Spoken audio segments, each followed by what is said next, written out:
Bismillahirrahmanirrahim.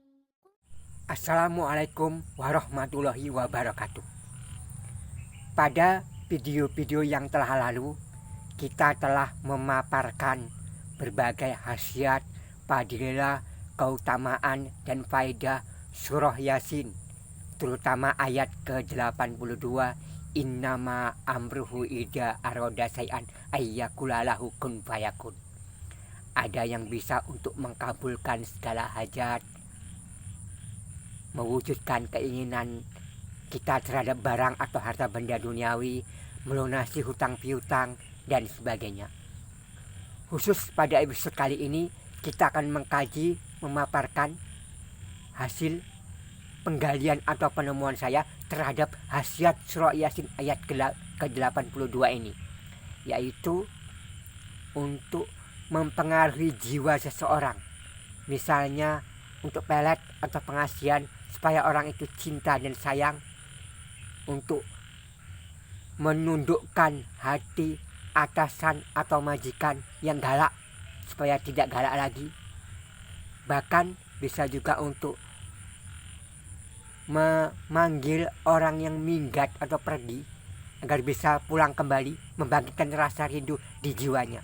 Jadi tegasnya ayat ke-82 surah Yasin ini juga memiliki khasiat dan fadilah untuk mempengaruhi jiwa seseorang. Mari kita mulai.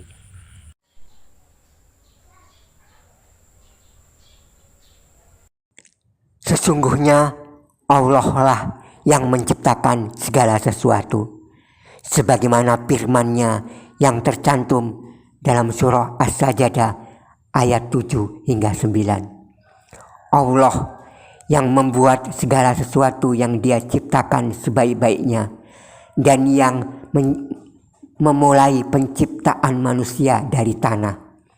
Kemudian Dia menjadikan keturunan manusia dari saripati air yang hina. Kemudian Dia menyempurnakan dan meniupkan ke dalam tubuh manusia itu roh ciptaannya, dan Dia menjadikan bagi kamu pendengaran, penglihatan, dan hati, tetapi kamu sedikit sekali bersyukur. Sebagai pencipta jiwa dan roh, hati, Allah, dan Dia memasukkan rasa takut ke dalam hati mereka. Jadi rasa takut itu pun juga diciptakan oleh Allah. Dan jika Allah menghendaki, Allah melenyapkan segala rasa dendam yang berada dalam hati mereka, sedang mereka merasa bersaudara duduk berhadap-hadapan. Allah pula sumber rasa ketenangan dalam hati kita.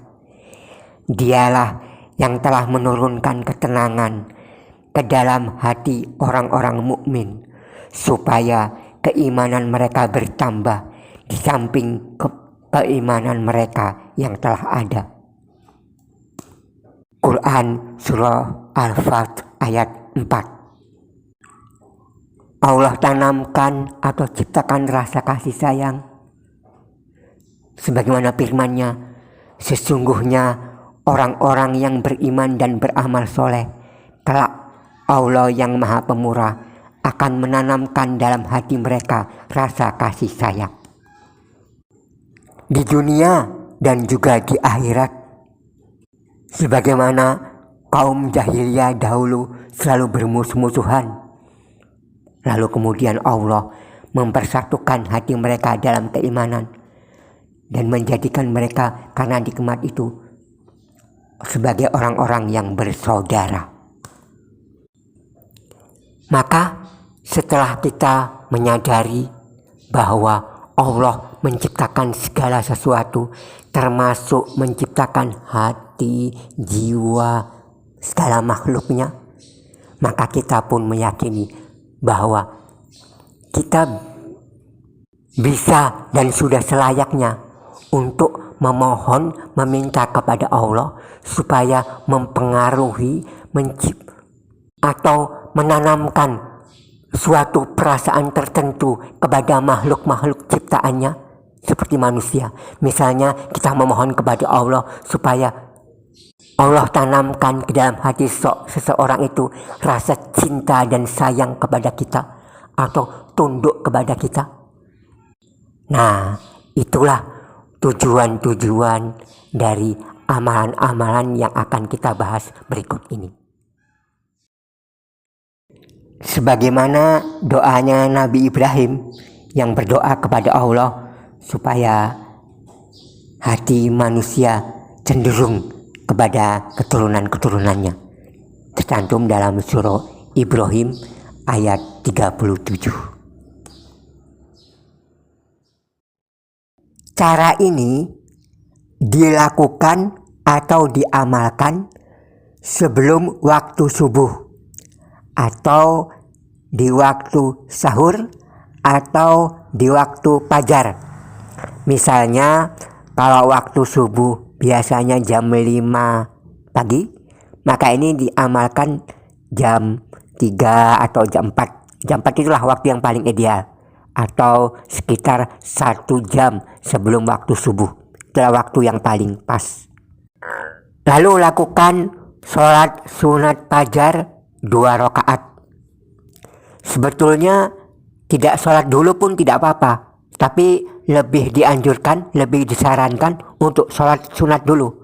Sholat sunat fajar 2 rakaat. Rakaat pertama setelah membaca surah Al-Fatihah, baca surah Al-Kafirun. Dan di rakaat kedua setelah membaca surah Al-Fatihah, membaca surah Al-Ikhlas atau surah Qul huwallahu ahad. Lalu setelah sholatnya selesai, setelah mengucap salam ke kanan dan ke kiri, tetap duduk, lalu membaca surah Al-Fatihah diawali dengan ta'awuz sampai selesai Al-Fatihah waladdallin, langsung dilanjutkan dengan membaca surah Yasin ayat 82.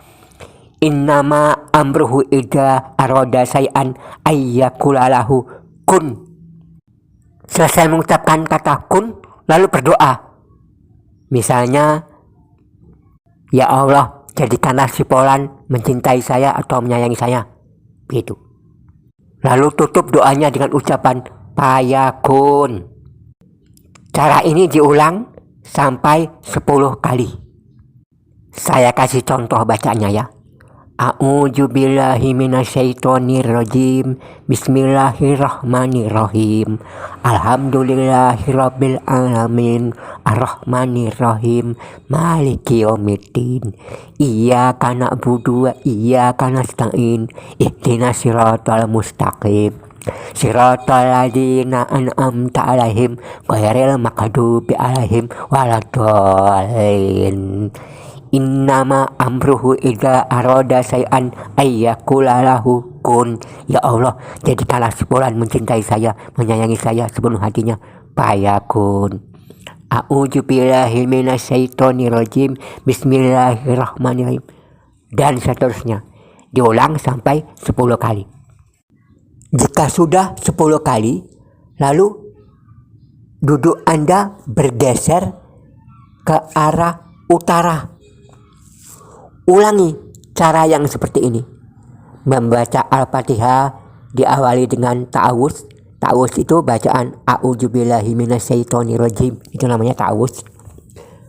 Baca Al-Fatihah sampai waladdallin.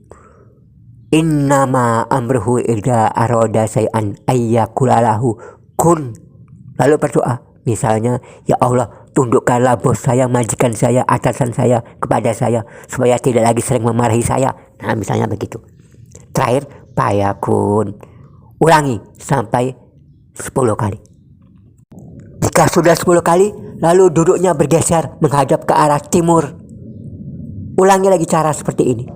Sesudah 10 kali menghadap ke arah timur, lalu beralih duduknya menghadap ke arah selatan.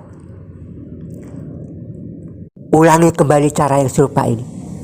Sesudah menghadap ke arah selatan, membaca surah Al-Fatihah dan ayat Innama amru idza arada syai'an ayyaqula lahu kun. Lalu doa fayakun. Barulah yang terakhir menghadap lagi ke arah kiblat. Baca cukup 1 kali. Jadi kalau kita hitung-hitung total membaca surah Yasin dan ayat, maksud saya membaca surah Al-Fatihah dan Yasin ayat ke-82 ini totalnya ada 41 kali. Tampaknya angka 41 ini termasuk angka keramat bagi surah Yasin ya. Soalnya ada kaifiat 41 untuk surah Yasin, sebagaimana dibahas pada video terdahulu. Oke, demikianlah amalan khusus yang bacaan doanya itu bisa diisi dengan doa permintaan kita untuk menaklukkan hati atau jiwa seseorang. Apakah supaya ia mencintai atau tunduk kepada kita? Dan bisa juga berguna untuk memanggil orang yang sudah lama tidak ketahuan kabar beritanya atau sudah pergi atau minggat begitu, supaya kembali lagi balik kepada kita, supaya hatinya merasa rindu untuk kembali kepada kita, bisa melakukan amalan ini. Para guru, waliullah ataupun ulama atau syekh yang mengajarkan amalan ini tetap menganjurkan bagi pengamalnya untuk tetap memelihara sholat fardu 5 waktu. Jangan sampai bolong-bolong, karena untuk orang yang sholat fardu 5 waktunya bolong-bolong, bisa juga ampuh mengamalkan cara ini, tapi membutuhkan waktu yang lebih lama berbulan-bulan. Itu sajalah yang bisa saya sampaikan. Semoga bermanfaat untuk suatu saat dibutuhkan, karena sudah tajrib atau mustajab atau mujarab menurut kesaksian solihin, termasuk ustadz atau ulama-ulama yang sudah mengamalkan cara ini. Mohon maaf atas segala kehilafan dan kekurangan. Assalamualaikum warahmatullahi wabarakatuh.